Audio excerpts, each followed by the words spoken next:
Hello everyone, welcome back to our channel friends. Naseem ആണ്. ഞാൻ ഈ ഒരു ചാനലിലൂടെ നിങ്ങൾക്ക് പരിചയപ്പെടുത്താൻ പോകുന്നത് ഞാൻ ഇഷ്ടംപോലെ അന്യഭാഷ ചിത്രങ്ങൾ നിങ്ങൾക്ക് പരിചയപ്പെടുത്തിയിട്ടുണ്ട്. ഇന്ന് ഞാൻ പരിചയപ്പെടുത്താൻ പോകുന്ന സിനിമയുടെ പേര് എന്താണെന്ന് വെച്ച് കഴിഞ്ഞാൽ മാർട്ടിയേഴ്സ് എന്ന് പറഞ്ഞ 2008 റിലീസ് ചെയ്തിട്ടുണ്ടായിരുന്ന സിനിമയാണ്. IMDbയിലെ റേറ്റിംഗ് 7.1 ഉണ്ട് ഈ ഒരു സിനിമയ്ക്ക്. നല്ലൊരു സിനിമ തന്നെയാണ്, കണ്ടിരിക്കാൻ പറ്റുന്ന അന്യഭാഷ ചിത്രങ്ങൾ ഇഷ്ടപ്പെടുന്നവർക്ക് ഉറപ്പായിട്ടും കണ്ടിരിക്കാൻ പറ്റുന്ന ഒരു ഫ്രഞ്ച് മൂവിയാണ് ഈ ഒരു മാർട്ടിയേഴ്സ് എന്ന് പറഞ്ഞ ഈ ഒരു സിനിമ. ഈ ഒരു സിനിമയുടെ വൺ ലൈൻ സ്റ്റോറി പറയുകയാണെന്നുണ്ടെങ്കിൽ ഒരു ചെറുപ്രായത്തിൽ പീഡിപ്പിക്കപ്പെടുന്ന ഒരു പെൺകുട്ടി, ആ ഒരു പെൺകുട്ടി ഒരു 15 വർഷങ്ങൾ കഴിഞ്ഞിട്ട് തന്നെ പീഡിപ്പിച്ചവരെ കൊല്ലുന്നതിന് വേണ്ടിയിട്ട് അവരെയൊക്കെ തേടി കണ്ടുപിടിച്ച് കൊല്ലുന്നതിന് വേണ്ടിയിട്ട് പുറപ്പെടുന്ന ഒരു പെൺകുട്ടി 15 വർഷങ്ങൾ കഴിഞ്ഞിട്ട് പുറപ്പെടുകയാണ് അവരെ കണ്ടുപിടിച്ച് കൊല്ലാനായിട്ട്. അപ്പോൾ തൻ്റെ ഒപ്പം വേറൊരു പെൺകുട്ടിയുടെ കൂടുന്നുണ്ട്, ഇതുപോലെ പീഡിപ്പിക്കപ്പെട്ട ഒരു പെൺകുട്ടി. ആ പെൺകുട്ടിയും ഈ ഒരു പെൺകുട്ടിയുടെ കൂടെ ചേർന്നിട്ട് ഒരു വീട്ടിൽ വരുന്നു. ആ വീട്ടിൽ വന്നതിന് ശേഷം ആ ഒരു വീട്ടിലുണ്ടായിരുന്ന എല്ലാവരും ഈ ഒരു പെൺകുട്ടി എന്ത് ചെയ്യുന്നുണ്ട്, ഇവർ രണ്ടും കൂടെ ചേർന്ന് കൊന്ന് തള്ളുന്നുണ്ട്.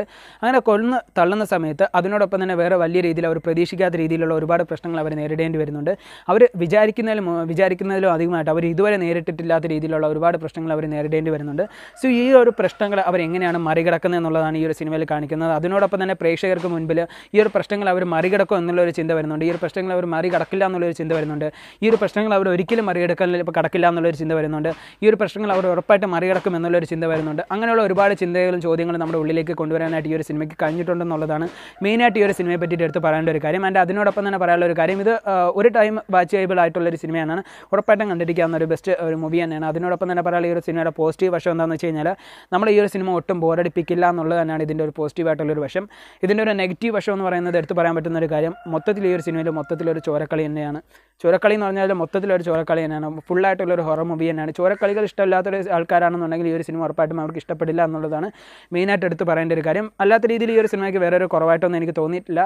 ഒരു തവണ കണ്ടിരിക്കാവുന്ന ബെസ്റ്റായിട്ടുള്ളൊരു മൂവി തന്നെയാണ്. ഇതിൻ്റെ സിനിമാറ്റോഗ്രഫി ആണെങ്കിലും അതുപോലെ തന്നെ സൗണ്ട്സ് ആണെങ്കിലും സൗണ്ട് എഫക്റ്റ് ആണെങ്കിലും എല്ലാം സൂപ്പറായിട്ട് തന്നെ ഉണ്ടായിരുന്നു.